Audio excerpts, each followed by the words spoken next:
हाय दोस्तों, welcome to my YouTube channel. अपने YouTube channel पे आप सभी दोस्तों का मैं स्वागत करता हूँ। तो चलिए आज के लेक्चर में शुरू करते हैं हम कुछ न्यूमेरिकल प्रॉब्लम। और इसके पहले हमने पढ़ा था क्या friends, law of conservation of momentum. इसके प्रीवियस लेक्चर में हमने देखा था law of conservation of momentum. और उस law of conservation of momentum में हमने पढ़ा था conservation of momentum for a single particle. अगर हम कोई एक पार्टिकल लेते हैं तो भी उसका जो मास है या यूं क्या मोमेंटम है वो कंजर्व रहता है। फिर दो पार्टिकल्स के लिए भी हमने देखे थे कि उसका भी मोमेंटम कंजर्व होता है। और ऐसे ही हमने nth पार्टिकल के लिए भी कंसीडर किया था, तो उसका भी मोमेंटम क्या आ रहा था फ्रेंड्स, कंजर्व आ रहा था। तो देखिए ये जो हमारा यूनिट चल रहा है ये आपका चल रहा है जो ये आपका गति के नियम। और गति के नियम में फ्रेंड्स हम लोग पढ़ रहे हैं क्या, इस गति के नियम में हम लोग पढ़ रहे थे law of conservation of momentum. और इसी पे बेस्ड एक क्वेश्चन देखिए, सुंदर सा अच्छा सा क्वेश्चन है। इस क्वेश्चन में क्या कहा गया है, और this question is based on the conservation of momentum. तो देखिए क्या कहा है, the mass of 20 kg gun, 20 kilogram का कोई गन है, बंदूक है। फायर ए 20 ग्राम, ये आपका 20 है, ठीक है फ्रेंड्स। तो ये 20 ग्राम ऑफ बुलेट, एक 20 ग्राम यानी 20 ग्राम के बुलेट को फायर किया जाता है इससे विथ स्पीड 100 मीटर पर सेकेंड। और उसका स्पीड क्या है, 100 मीटर पर सेकेंड। यानी कि 20 किलोग्राम की कोई अगर एक बंदूक है 20 किलोग्राम का, मान लीजिए ये हमारा कोई एक बंदूक है, ठीक है फ्रेंड्स। ये आपका बंदूक है 20 किलोग्राम का। इसका मास जो है आपका, ये जो मास दिया है इसका मान लीजिए, ठीक है ना, यहाँ पे ये आपके मान लीजिए बंदूक की ये बुलेट है कोई गोली। इसका जो मास है, जैसे इसका मास हमने मान लिया m1 इक्वल टू आपका दे रखा है 20 kg, m1 equal to 20 kg। और mt इक्वल टू मान लीजिए सपोज कीजिए आपका 20 ग्राम, ये हमारा 20 ग्राम है, ठीक है। Find the reaction force. तो देखिए ये इस गन से जब इस हम बुलेट को फायर करेंगे तो उसके बदले ये जो हमारा गन है इसके ये पीछे की ओर हटेगी by the Newton's third law. हमने एप्लीकेशन में भी बताया था आपको कि जब हम बंदूक से किसी गन से आप गोली को फायर करते हैं तो पीछे की ओर झटका लेता है बंदूक। क्यों, ये आपका जितना फोर्स इस पे एक्शन करेगा गोली भी उसको अपोजिट डायरेक्शन में रिएक्शन करेगी। तो इसमें Newton's third law of motion छिपा हुआ है, ठीक है। तो इसी का ये एप्लीकेशन आपको समझाए थे, तो ये इसी पे क्वेश्चन भी बेस्ड है, ठीक है ना। कि आपका ये 20 किलोग्राम का एक कोई गन है और ये आपकी बुलेट है और उस बुलेट को फायर किया गया है तो इसकी स्पीड आपकी 100 मीटर पर सेकंड है। Find the reaction force by the gun. इस बंदूक के द्वारा कितना रिएक्शन फोर्स लगाया जाएगा उसको आपको इवेल्युएट करना है। आई होप आपको क्वेश्चन समझ में आया होगा। तो चलिए फटाक से देखते हैं इसका आंसर क्या होगा, ठीक है। तो देखिए सॉल्यूशन में देखते हैं, जो पहले गिवन है, गिवन दैट। तो गिवन दैट में फ्रेंड्स देखिए आपका पहले mass of gun, mass of the gun मान लीजिए, mass of the gun, mass of the gun यानी हमने इसको m1 मान लिया। m1 इक्वल टू आपका जैसे कि डायग्राम में भी हमने मेंशन कर दिया 20 kg। मास ऑफ बुलेट, जो मास ऑफ बुलेट है, मास ऑफ जो बुलेट है फ्रेंड्स वो आपका हो गया m2 इक्वल टू कितना हो गया 20 ग्राम। और 20 ग्राम में इसको 1000 से भाग दे दीजिए, क्योंकि ये भी आपका किस में आ जाएगा, किलोग्राम में आ जाएगा। तो 1000 से जब इसको डिवाइड करेंगे तो ये आपका 0.02 kg आ जाएगा, 0.020 इतना किलोग्राम आ गया। फिर से इसके बाद जो वेलोसिटी है, ये मान लीजिए आपका जो फ्रेंड्स आपकी वेलोसिटी है ये आपका दे रखा है इसमें, ठीक है। तो वेलोसिटी भी आप निकाल सकते हैं। तो चूंकि कोई भी आपका दो बॉडी है और उसमें अगर हो रहा है ऐसे, तो उसका v1 हो गया मान लीजिए वेलोसिटी, और इसका आपका v2 हो गया, ठीक है। तो इसमें जो v1 वेलोसिटी हमारा दिया है उसको सपोज कर लेते हैं, ठीक है। जो v1 वेलोसिटी है ये हमने मान लिया कि 100 मीटर पर सेकंड है और v2 हमें ज्ञात करना है, ठीक है। तो कोई भी वेलोसिटी जैसे इसको हम मान लेते हैं, ठीक है। तो ये आपका विथ स्पीड आपका 100 मीटर पर सेकंड। तो ये मान लीजिए जैसे लेफ्ट या v1 इक्वल टू आपका फाइंड आउट करना है और v2 इक्वल टू मान लीजिए कि 100 मीटर पर सेकंड है, ये आपका मीटर पर सेकंड है। क्योंकि ये बंदूक जो है, बंदूक से निकली है गोली तो यहाँ पे गई है, तो ये रिएक्शन फोर्स लगाई है, तो उसी को हमें ज्ञात करना है। तो from the law of conservation of momentum, from the law of conservation of momentum, conservation of momentum, momentum से देखिए क्या होगा। तो ये law of conservation of momentum क्या कहता है कि दोनों की velocity m1 v1 equal to क्या हो जाएगा फ्रेंड्स, m2 v2। ठीक है, कोई भी आपका दो पार्टिकल्स है, यानी इसकी वेलोसिटी यहाँ पे मान लीजिए m1 है, v1 है, ठीक है, और ये आपका m2 v2 हो गया, ठीक है ना। तो ये law of conservation of momentum से इसकी वेलोसिटी, यानी कि ये हमारा मास आपका m1 इक्वल टू 20 kg, फिर इसका वेलोसिटी मान लीजिए क्या हो गया v1, और ये m2 है इस बुलेट का मास, और v2 आपका क्या है, ये v2 वेग से ही फ्रेंड्स, ये गोली तो गतिमान है ना, बंदूक गतिमान तो है नहीं, इसीलिए हमने v1 इसको मान लिया। तो ये कितना रिएक्शन फोर्स, यानी इसकी वेलोसिटी v1 क्या होगी, उसी रिएक्शन फोर्स के कारण ही तो ये आएगा। तो यहीं पे हमें v1 निकालना है। तो v1 यानी कि इस डायरेक्शन में बंदूक कितना तेज से झटका लेगा, वही वेलोसिटी आपका v1 एज ए फोर्स के रूप में होगा, या वही रिएक्शन फोर्स, यानी कि हमें v1 निकालना है, ठीक है। तो v1 इक्वल टू हो जाएगा फ्रेंड्स, देखिए m2 v2 बाई में m1, ऐसे निकाल लेंगे। ये आपका law of conservation of momentum से आता है। तो जब आप निकालेंगे ऐसे फ्रेंड्स, तो देखिए ये कैसे आएगा, v1 equal to value put करिए, तो 0.02 m2 का गुणे 100 और बाई में आपका 20 आ जाएगा ना। तो 20 आ जाएगा, तो देखिए अब इसका मल्टीप्लाई कर लीजिए, तो ये करेंगे तो आपका 2 बाई क्या हो जाएगा, 2/20 हो जाएगा, ठीक है ना।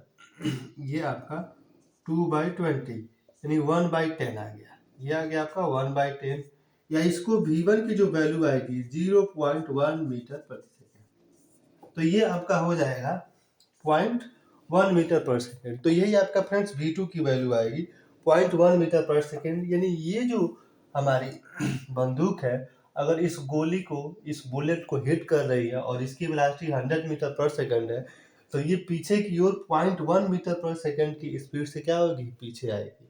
इसमें रिएक्शन फोर्स लगेगा, तो इतनी तेजी से ये पीछे आएगी, यही आपको निकालना है इसमें, ठीक है।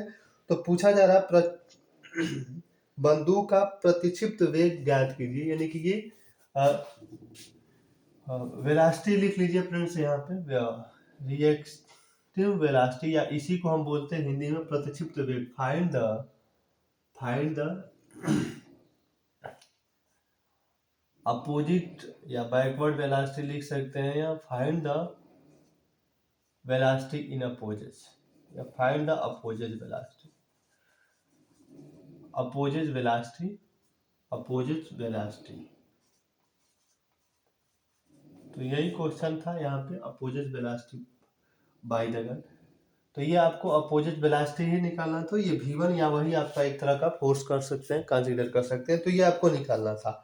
उसके बाद चलिए इसी पे हम सेम एक और न्यूमेरिकल करते हैं, सेम यही रहेगा आपका पैटर्न, और इसमें थोड़ा सा हम अंतर करते हैं, ठीक है फ्रेंड्स। तो चलिए देखते हैं कैसे होगा। तो एक अगला अच्छा सा सुंदर सा क्वेश्चन आपको हम कराते हैं solve without writing the question, बिना क्वेश्चन को लिखे हुए, केवल आपको समझना है। देखिए अब क्वेश्चन आप स्वयं से अंडरस्टैंड करेंगे, और उसके बाद हम नेक्स्ट क्वेश्चन करते हैं। तो देखिए क्या कहा गया है कि 40 किलोग्राम और 20 किलोग्राम द्रव्यमान के दो पिंड हैं। तो पहले हम मान लेते हैं कि एक हमारा पिंड कोई है, और ये पिंड हमारा m1 हो गया 40 kg का, और एक दूसरा हमारा कोई पिंड हो गया m2, ये हो गया आपका 20 kg का। तो 40 किलोग्राम और 20 किलोग्राम का ये अगला हम क्वेश्चन कर रहे हैं फ्रेंड्स। तो 40 किलोग्राम 40 kg का और 20 kg का दो आपके पिंड्स हैं, क्रमशः उनकी जो वेलोसिटी है वो आपका 10 मीटर पर सेकंड और 50 मीटर पर सेकंड है। इनकी वेलोसिटी मान लीजिए v1 इक्वल टू 10 मीटर पर सेकंड, और v2 इक्वल टू है आपका 20 मीटर प्रति सेकंड, ठीक है ना। यानी दो पिंड हो गए, एक का आपका वेग हो गया, एक का वेग है 10 मीटर पर सेकंड, और दूसरे का हो गया v2 20 मीटर पर सेकंड।